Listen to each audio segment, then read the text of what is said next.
Hoy nos vamos a meter de lleno en una historia fascinante, la de cómo Sigmund Freud se convirtió en una especie de arquitecto de la mente. Un arquitecto que, eso sí, no paró de dibujar y redibujar los planos a lo largo de toda su vida. Para empezar, hay que entender una cosa clave que guió a Freud desde el principio. Él estaba convencido de que la única forma de comprender cómo funciona la mente normal era estudiando primero cuándo y por qué falla. Situémonos a finales del siglo XIX. Había un misterio que traía de cabeza a los médicos: la histeria. Pacientes con síntomas muy reales, como una parálisis o una tos crónica, pero sin ninguna causa física que lo explicara. Un auténtico rompecabezas. Y aquí es donde Freud lanza la pregunta que lo cambia todo. ¿Y si el problema no está en el cuerpo? ¿Y si la causa está escondida en otro sitio, en la propia estructura del alma? Este fue el cambio de enfoque que dio origen a la psicopatología. Los primeros bocetos de Freud para trazar ese mapa de la mente no empezaron con una teoría súper compleja, no. Empezaron con algo mucho más básico, una herramienta. La palabra. Freud partió de una idea que para su época era bastante radical. La idea de que las palabras tenían una especie de poder, casi un ensalmo, capaz de influir directamente en la mente, de provocar cambios y de curar. Y experimentando, sobre todo con la hipnosis, vio con sus propios ojos el poder tan increíble que tiene la mente. Pudo demostrar, por ejemplo, cómo una simple sugestión podía hacer que una persona fuera incapaz de ver a alguien que tenía justo delante, literalmente. Bueno, pues todas estas exploraciones iniciales le llevaron a dibujar su primer gran plano de la mente, un primer modelo que se basaba en lugares, en regiones psíquicas. En este primer mapa, la cosa era más o menos así. Por un lado estaba lo consciente, luego una zona intermedia, el preconsciente, con pensamientos a los que podemos acceder si nos esforzamos un poco. Y por debajo de todo, una región inmensa y profunda, el inconsciente, un lugar que está, y esto es lo importante, activamente sellado. Y ojo, porque esta separación no es casual.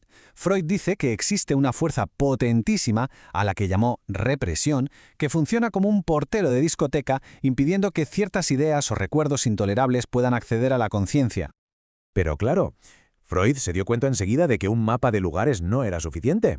Para entender el edificio necesitaba comprender también la energía que se movía por él, las fuerzas que estaban en juego. Y así es como descubre que la mente, en realidad, es un campo de batalla constante, un lugar de conflicto permanente entre nuestros deseos más profundos y las normas morales, las prohibiciones que hemos ido aprendiendo. Y para entender este conflicto, nada mejor que uno de sus casos más famosos, el de Elisabeth von Ra. Imaginen la escena. En el funeral de su propia hermana, a ella le cruza un pensamiento fugaz por la cabeza. Ahora él, su cuñado, está libre y yo puedo ser su esposa. El error que sintió ante ese deseo prohibido fue tan brutal que la energía psíquica de esa idea intolerable se convirtió en un síntoma físico, la parálisis de sus piernas. Este mecanismo, la conversión, fue su primera gran respuesta al enigma de la histeria, cómo el dolor de la mente se puede transformar en un sufrimiento muy real en el cuerpo. Este descubrimiento, claro, lo cambió todo. Le obligó a hacerse una pregunta fundamental. A ver, ¿me basta con un mapa de lugares o necesito entender quiénes son los que luchan ahí dentro? Esto le llevó a la primera gran reforma de sus planos. Su respuesta fue básicamente romper el plano anterior y empezar uno nuevo. Un modelo muchísimo más dinámico que ya no hablaba tanto de lugares, sino de fuerzas en constante conflicto. Y aquí es donde nacen sus famosas tres instancias. Por un lado, el ello, que es puro impulso, puro deseo. Por otro, el superyo, que es la voz de la conciencia, la moral, las normas. Y en medio de los dos, el pobre yo, que intenta como puede mediar entre ellos y la realidad exterior. Pero, y esto es lo realmente fascinante de Freud, ni siquiera este modelo tan sofisticado fue la versión definitiva. Ni de lejos. Porque si algo le caracterizó fue esa voluntad de no dar nunca nada por sentado, de revisar una y otra vez sus propios planos. Esta cita de sus últimos años lo dice todo, ¿verdad? Él mismo era consciente de que su tiempo se acababa y veía su obra como algo en construcción permanente. Prefería publicar ideas que sabía que no estaban terminadas para que otros pudieran ponerlas a prueba y seguir construyendo sobre ellas. Si echamos un vistazo a la cronología, el viaje intelectual es alucinante.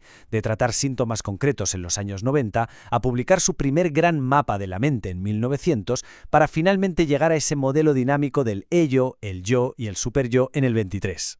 Entonces, después de todo este recorrido, de ver cómo este arquitecto construía, derribaba y volvía a construir sus propias ideas, ¿con qué nos quedamos? ¿Cuál es la lección fundamental?